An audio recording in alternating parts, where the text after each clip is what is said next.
Christ Triumphant, February 19th, Daily Devotional by Ellen G. White. Only two classes of people, only one ark of safety. And God said unto Noah, The end of all flesh is come before me, for the earth is filled with violence through them. And behold, I will destroy them with the earth. Genesis chapter 6, verse 13. In the future there will be broken thrones, and great distress of nations with perplexity. Satan will work with intense activity. The earth will be filled with the shrieks of suffering, expiring nations. There will be war.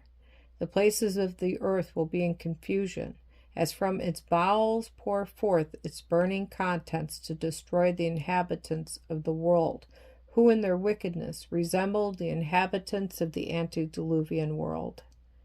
In that time before the flood, as in this, there were two classes, the righteous and the wicked. Enoch and others walked with God in uprightness, but the great majority of the inhabitants of the earth were given over to iniquity, and their wickedness rose before God.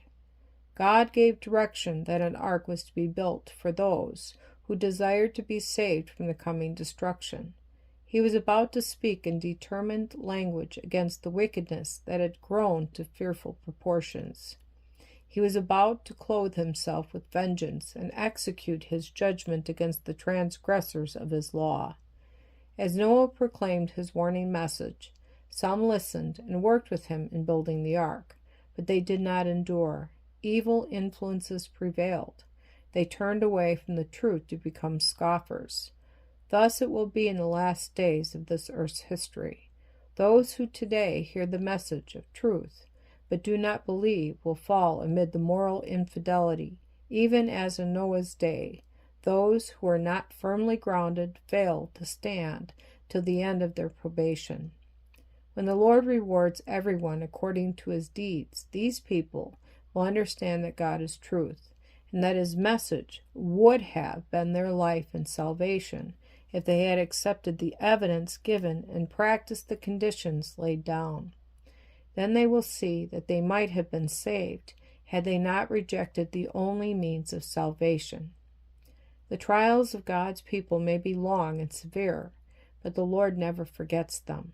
Those who believe the truth and obey the commandments will find refuge in Christ. They will have the effectual protection of his ever-loving care as long as they take their position on the side of God and his law, which ever has governed and ever will govern his kingdom.